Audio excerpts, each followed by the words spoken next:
Welcome to Is the Gram Doing It For You? My name is Christopher Penn, Chief Data Scientist of TrustInsights.ai, and today we're talking about Instagram statistics, some data that we've been doing some investigation and research on to help you make the most of your Instagram experience.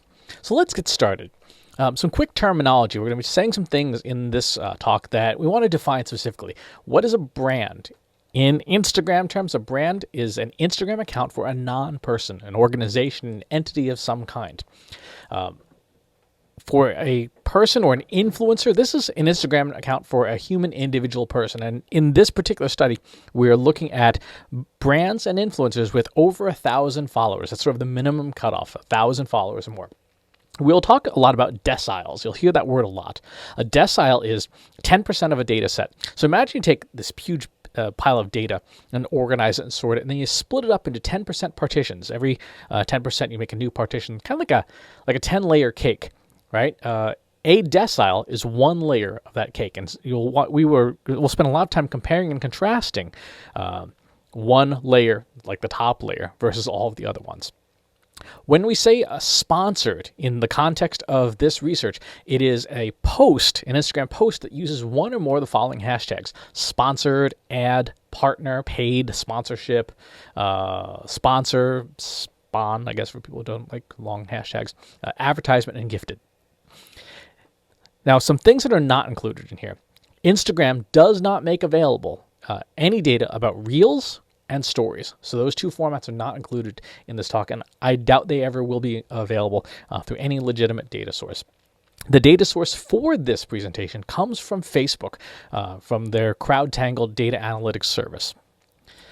What's in this study?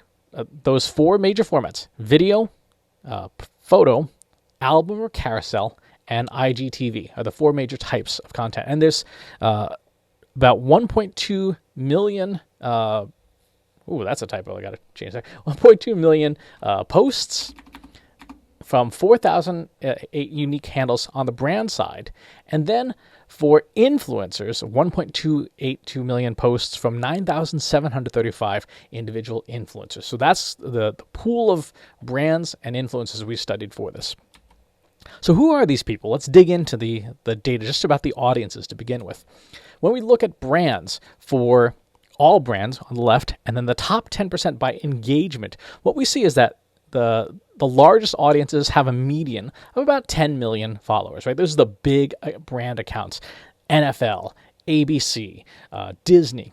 Big brands, big numbers. 10 million is about the middle of that audience group. And then it goes down from there to 3 million, 1 million, and so on and so forth. What's interesting is that the top 10% of performing brands actually have smaller audiences, slightly smaller audiences than everybody as a whole.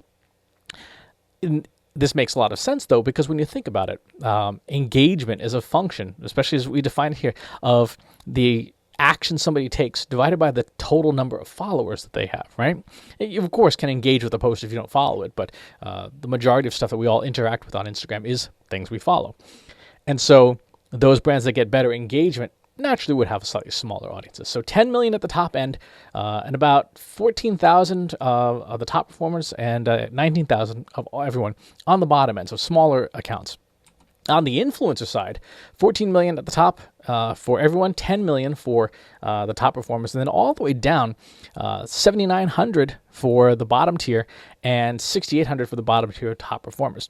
So again, if you're thinking, does this research apply to me? Well, if your account is in any one of these buckets, chances are it does apply to you. The only groups we didn't really take a look at, again, are brands and influencers where you have fewer than 1,000 followers. Those, what are the pico influencers? Whatever they're called, they're not included in here. But this is sort of the makeup of the audience. Now, we're going to take a look at two types of information about Instagram. We're going to look at content performance and then content characteristics. Performance is what happened, and then characteristics is some attributes that we think might have contributed to that performance. Let's dig into the big picture. Brand engagement over the last 10 months. We are starting this, I should have said this in the upfront portion. We're starting from April 1 of 2020. Why?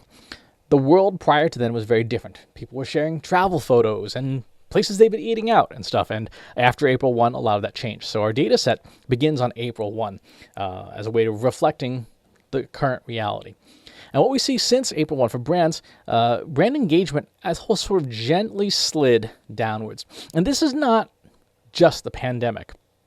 Brand performance on Instagram has been on the decline for years, right? It used to be, years ago, brands had an average of performance of about 1 to 2%. Now it's well below 0.5% and continuing to fall. When we look at this in a little bit more detail, if we break out engagement in the sort of the top 10% of the most engaged content, and then 10% slices deciles everywhere down, there's a big spread. So the top performers are still getting good numbers. 2.49% median engagement for that top decile. That's really good, right? And then at the bottom, 0.04%. Really, really bad. The spread, 61x, right? The top brands, the people who've figured out to crack the code for Instagram, have 61 times the performance of the people who are struggling, right? So that's sort of the layout. And you can see this is very much a power law curve where the top are really, really far ahead of everybody else. So, double the engagement of even the next bracket. And so catching up is going to require some pretty substantial lifts for those people who are in sort of those bottom three brackets. When we look at engagement over time for each of these deciles, we see that for the most part, things held kind of steady over the last year or so. I mean, there's been a gentle slide, and you'll see the declines, particularly in the top performing groups. But other than that, no major disruption. So it's sort of just been this gentle, slow slide downwards for brands. What does this mean? Well, for all of us who are in Instagram marketing, it means that Facebook is continuing its march towards pay-to-play for brands on Instagram. So if your audience is there, if your customers are there, make sure that your budget's there because you're going to need it just to be seen. On the influencer side, influencer engagement has remained largely static. It took a bit of a dip over the summer and then popped back up to about 1.5% over the wintertime. And again, the spreads here are pretty large, right? At the top end, 8.2%, which is blisteringly good engagement, right? That's really, really terrific. And then at the bottom end, 0.13%. The spread here is 62 times, right? The top content on Instagram performs 62 times better than the bottom performance. That is a huge difference. So again, we want to focus in on that top 10%. What is it that they're doing? Are there substantial differences in what they do in order to get that kind of engagement? When we look at over time, as with brands, we see the top two deciles, those two top slices of the cake, have seen some declines, right? But everyone else has remained largely consistent. If you were to compare brands versus influencers, the bottom line is this. For the most part, influencers have 4 times the engagement of brands. So as we walk through all the content today, keep in mind the things that are working for brands aren't really working, not as well as the things that are working for influencers. So to the extent that we can, we should be looking at influencers and trying to figure out what it is that they do that delivers so much better performance than the brand equivalent. Let's look at frequencies first. How often should we be posting on Instagram? When we look at a comparison of number of posts on the x-axis versus the engagement on the y-axis, we see that for the most part, posts that get engagement, 3 or fewer a day, right? 3 or fewer per day. There are some organizations that go all the way out to 20 posts a day or more. But those are rare, and they don't really get a whole lot of engagement. You can see the red dots there, which signify engagement, really kind of flatline after about 3 posts. Those organizations that do that, typically news organizations posting a lot that frequently. When we look at the top 10%, slice that cake, and look at just the top performers, again, 1 to 3 posts is about it. The majority of folks who are getting good engagement are getting it out of 1 post a day. So for brands, doesn't make sense to do a whole lot more than 1 a day. On the influencer side is a little more spread out. Influencers do see diminishing returns around 3 or 4 posts a day. But again, the majority, 1 to 2 posts a day is what it's getting their engagement. And then for the top 10%, up to, I mean, they still do see some results in 4 and 5, but really still around 3 posts a day. So our guidance here is that if you want engagement, keep it to 1 to 3 posts a day. Start with 1, test 2 a day every now and again, measure your engagement and go, yes, that's working, or no, that's not working. So those are some of the operational things about content performance. What are the things that we've been able to glean that we can take away? Let's look at the content characteristics now. So what's in some of the content that we could use as guidance? Let's start with emoji. I think emoji are fun. How do posts perform? On the brand side, brands actually have been trying out and using emoji and see performance kind of peter out around 2, right? Using 2 or fewer. A decent number of folks on the brand side don't use any at all, and that's totally fine. On the top performers, 0 or 1 here tend to be where the most of the crowd is, although there are a few exceptions for some brands that are seeing some performance around 4 and 11 emoji. If it fits with your tone and your sort of brand style, go for it, because there is evidence that it can work. But for the most part, for folks who are starting out, test them out 1 to 2 in your content. On the influencer side, well, influencers are funny people, right? They do a lot of interesting stuff, and you do see performance kind of start to fade away a little bit after 5, but really can go out to 12 for some influencers, and some more than 20, right? I guess there are folks who can communicate entirely in emoji. I'm not one of them. But influencers clearly do get more performance out of it that way. When we look at the top performers, again, 3, 4, 5, where you see really good performance. But again, there's still exceptions. In around 9 and in the past 20, there are still some top engagers who can get that much performance out of a post just loaded up with emoji. In general, influencers can add 3 to 5 emoji to make more engaging content. What does this mean? Well, again, if it's appropriate for you as a brand, test it some more. Influencers are getting some influence, some engagement out of posts that have more emoji. As long as what you're saying makes logical sense, give it a try. See what happens. On handles. By handles we mean you mentioned somebody else besides you in your post, right? You've tagged somebody else. This is a good way to get visibility, particularly if you're trying to get a collaboration going or you're trying to become visible to certain people. How's it working? On the brand side, brands do see some engagement, 0 to 2 handles. Most brands, 0. 0 is the number of posts that they're doing with handles, but 1 to 2, not bad. At the top end, 0 and 1, right? Most brands at the top rarely mention anyone else, or if they do, it's one other handle. When we look on the influencer side, influencers, a lot more collaborative, right?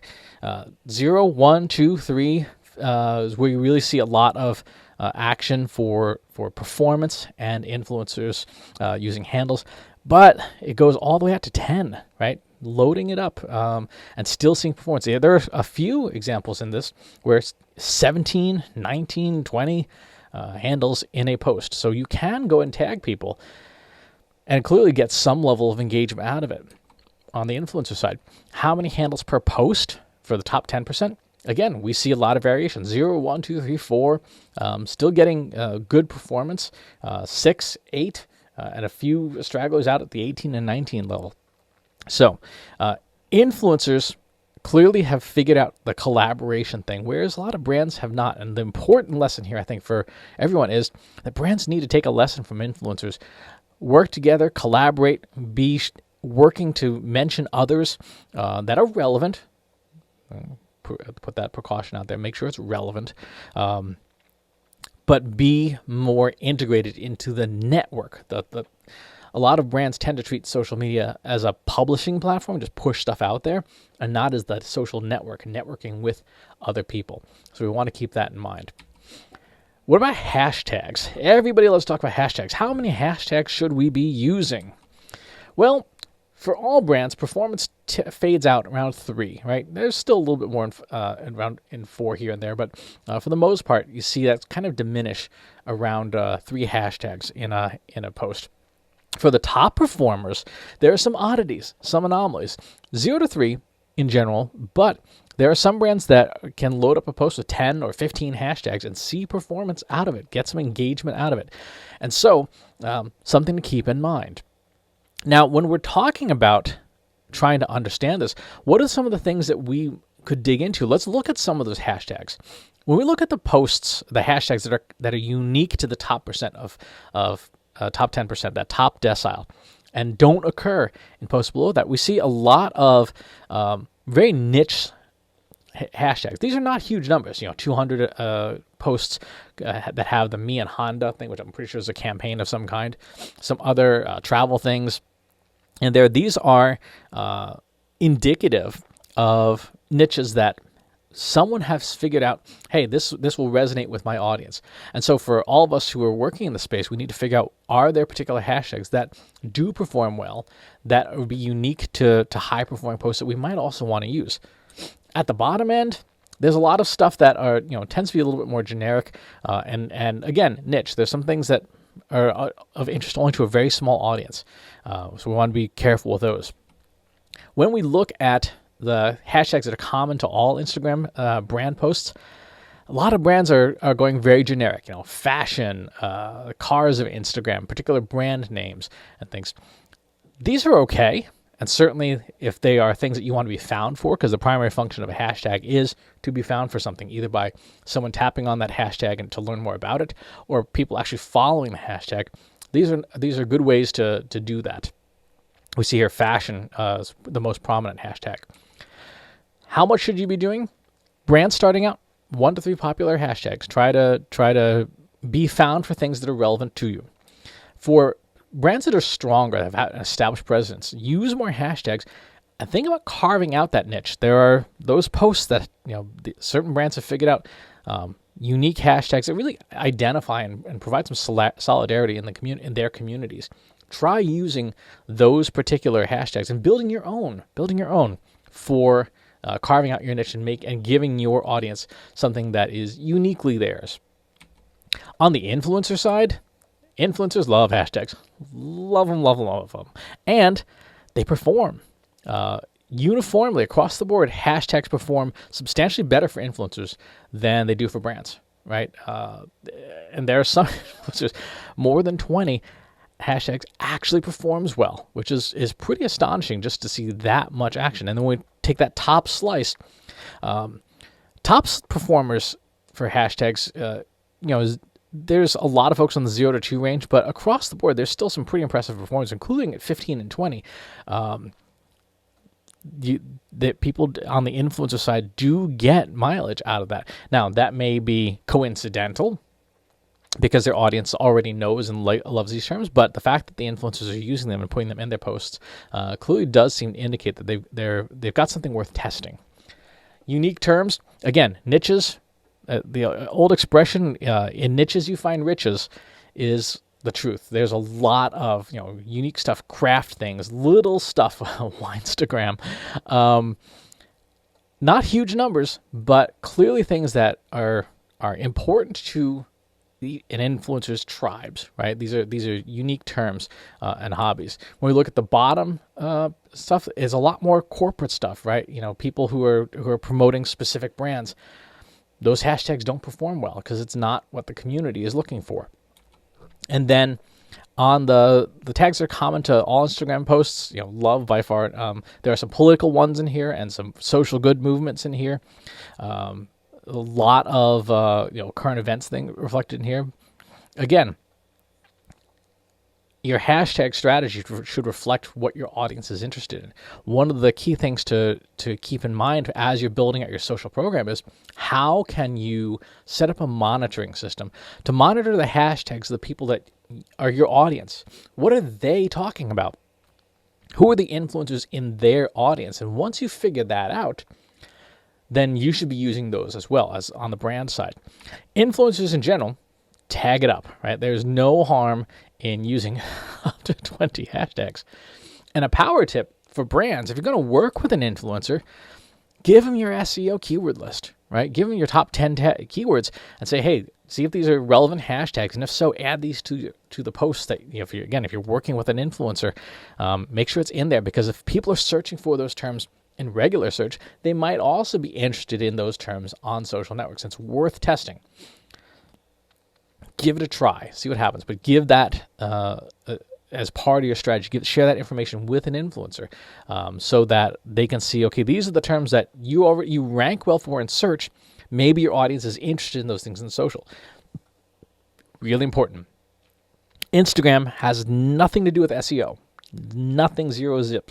Okay, so I want there to be no confusion. You're not going to improve your SEO, your rankings on your website in Google search with Instagram. Will not happen.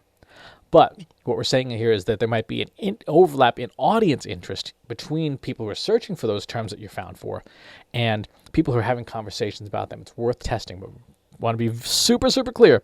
We are not saying that Instagram will boost your SEO, because it won't. In terms of the types of content that perform well, remember, we got those 4 types: album, photo, video, and IGTV. How are these performing?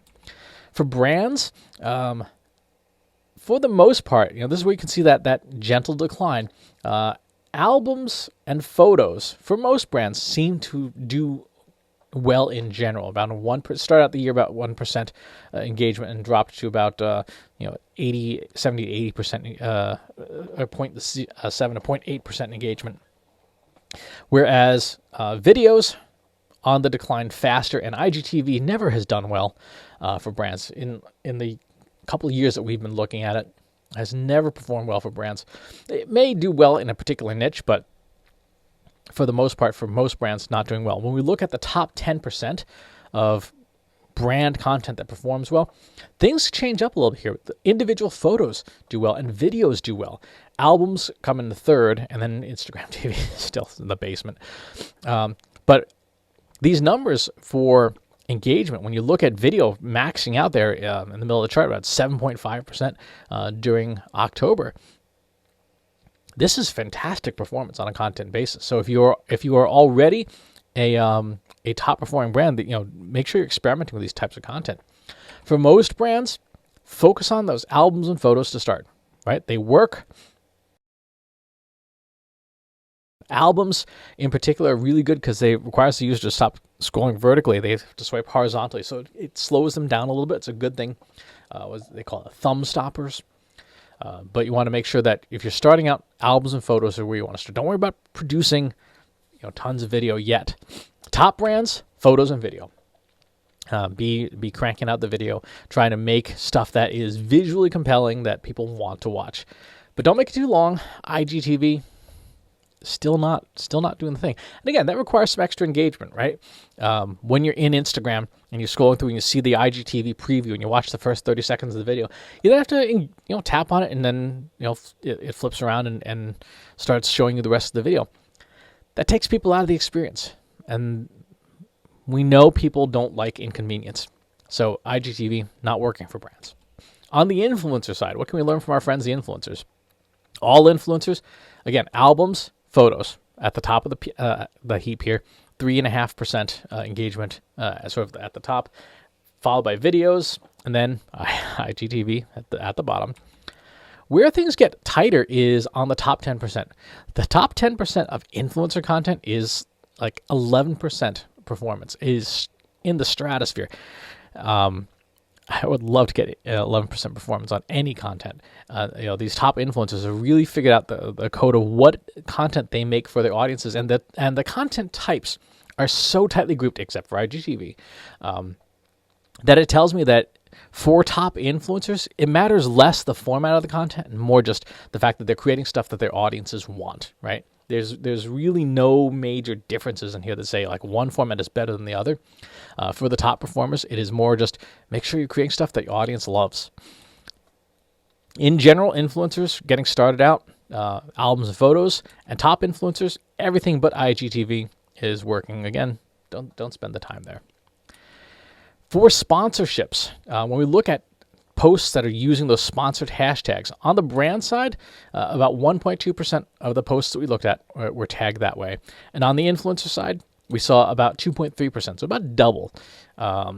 Influencers tend to use sponsored hashtags twice as often as brands. No surprise, that's would be what you would expect. I was actually surprised by this. I was expecting this to be a bigger number, but it's just a lot of folks use multiple hashtags in a post. So they'll say sponsored and ad and partner and stuff. And of course that runs up the numbers on a per tag basis, but not necessarily on the total number of posts. So it does make sense that the overwhelming majority of the content that an influencer shares would be non-sponsored content. They want to create stuff that is beneficial to their audiences, it educates them or entertains them, and not necessarily want to do a whole lot of advertising. So understand that if you're going after influencers for sponsorships, inventory may be pretty limited. It may be one of those things that you may have to either pay extra or wait longer to wait for your turn to come around. One thing I want to dig into here is that these data points we've been sharing so far have been all about the big picture, right? Thousands and thousands of brands, thousands, tens of thousands of influencers. What does it look like when you dig into just one industry in particular? So we took a look at fashion because we knew from our hashtag report that fashion was one of the most popular hashtags. When you look into fashion, this subcategory on Instagram has different metrics than the general population, right? General fashion influencers, one post a day is the norm by far. That's a strict regimen, one post a day. When we look at hashtags, fashion influencers love their hashtags. Love them, love them, love them. Their performance goes up as they use more hashtags. And they will cram their posts full of them. So, in fashion in particular, this is an interesting niche. Emoji, same thing, up to 12 emoji in a post and no decline in performance. And in terms of using handles, again, more handles are better, tagging in more people. The key thing to remember here is that for any vertical that you're digging into on Instagram, performance is going to vary pretty significantly from the group as a whole. Because there's some industries where you'll see some metrics fluctuate up and down. And we want to caution you that the metrics we've talked about are benchmarks, right? They are baselines. They are not necessarily goals to achieve, because your industry may have something different going on under the hood. So take the time to do a deep dive into your industry to figure out what numbers and metrics are different, what numbers and metrics are not different. So let's wrap up. We've covered through a lot of data in this presentation. We've covered through a lot of what's happening, and we haven't spent a whole lot of time talking about why or how we should be implementing these things. Brands have kind of missed the boat. You can tell that by the drastic differences in the same types of things: emoji, hashtags, handles. Brands and influencers are doing on the surface the same general activities, but they're getting very different results. And part of the reason why is just anecdotally, when you look at what brands publish versus what individual influencers publish, there's a big difference, right? What brands publish tends to be a little on the dry side. What influencers, individuals do tends to be a lot more personal and a lot more engaging. And so really important that we take lessons on the brand side. We take lessons from influencers about what's working. Looking at tone, looking at content. We didn't even dig into the individual types of content beyond the content types because of the sheer size of the data set. But we should be looking at the influencers within our industry to see what's working for them, and specifically looking not at a person as a whole, but at the top content. What is the top 10% of the content in our industry? What does it have in common? What are the things that make it work? And can we take those things and apply it to our marketing? Sometimes we'll be able to. There may be easy things like, hey, this topic is trending right now. Let's make sure that we're topically relevant. Other things may be a bit harder. Maybe there's a certain photographic style or media style that your audience just really likes that you're not delivering on. Looking at influencers and their content to determine what works for our audience is really critical. There are big differences in the data. What we saw on the brand side and the influencer side is that it's not a linear, even distribution that, someone who is in the 5th tier is, 10% less as good as someone who's in the 6th tier. It's actually a bigger jumps than that, right? It's very much what's called a virtuous circle or a virtuous cycle, where the best keep getting better, and the gap between the best and the rest gets larger and larger and larger. So if we want to catch up, we have to figure out how to close that gap, right? We have to figure out what are the things. Some of it's going to be tough to overcome, right? A handle that has accumulated a large engaged audience, if they're a competitor of ours, we're going to have to figure out ways to get around that, ways to poach audience from them, because that competitor has a large advantage. And we have to be able to chip away at it through more content, better content, maybe some sponsorships, and for sure leveraging influencers in our space, assuming they're not under contract with our competitors, to be able to take that away from them. Brands absolutely should be looking at influencers as part of their Instagram strategy. I think that's pretty true across the board. Who they are and how you judge their influence, I think, are questions for another time. But I would strongly encourage that you not just go with the easy measures like, who's got the biggest number of followers, or who has the overall highest engagement number. Look specifically at more into the content. Use more advanced analytical techniques like network graphing to see who is in an influencer's sphere of influence. Who do they get their information from? That will help you understand. Maybe there's a micro influencer one step removed from the big name that you could work with that would be a lot easier, maybe less expensive, but be just as impactful as working with the big name influencer. So on the lookout for those top performers, those high performers on an engagement perspective, and use the more advanced analytics technologies that we all have access to these days to do that analysis. And third, again, in niches, you find riches, right? Don't just look at these numbers and say, that's what we need to aim for. No, these are baselines, guidelines. Dig deep into your industry. Dig deep into your industry's data. Figure out what's working in your industry. What hashtags, how many emoji, which emoji. Run more advanced analysis to figure out, is there a statistical relationship, a correlation between certain kinds of emoji, between the sentiment and the text?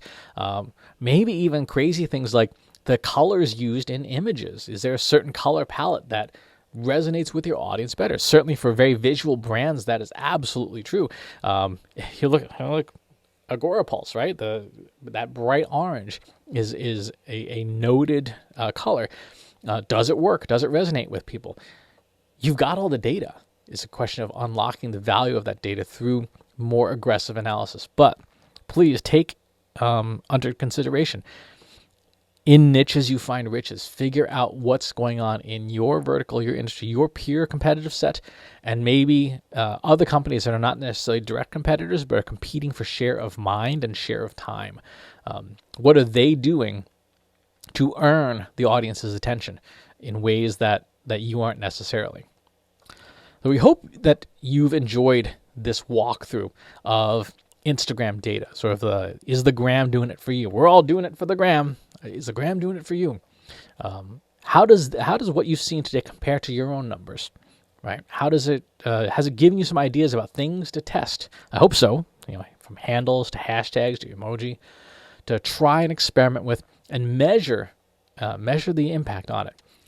And, shameless plug, if you've got questions or you want to commission some custom research for your specific industry, hit us up. There's my email address is on screen there. Our website's on the screen there. Happy to perform this kind of analysis just for your specific industry. Because again, all very general, and your industry will vary. But thanks for watching. Thanks for tuning in. In the slides, there's a long list of disclosures that will give you some more explanation about some stuff. So if you have some additional questions about how we did this with some of the data, you'll find those disclosures in there. But thanks for watching. I'll talk to you soon. Take care.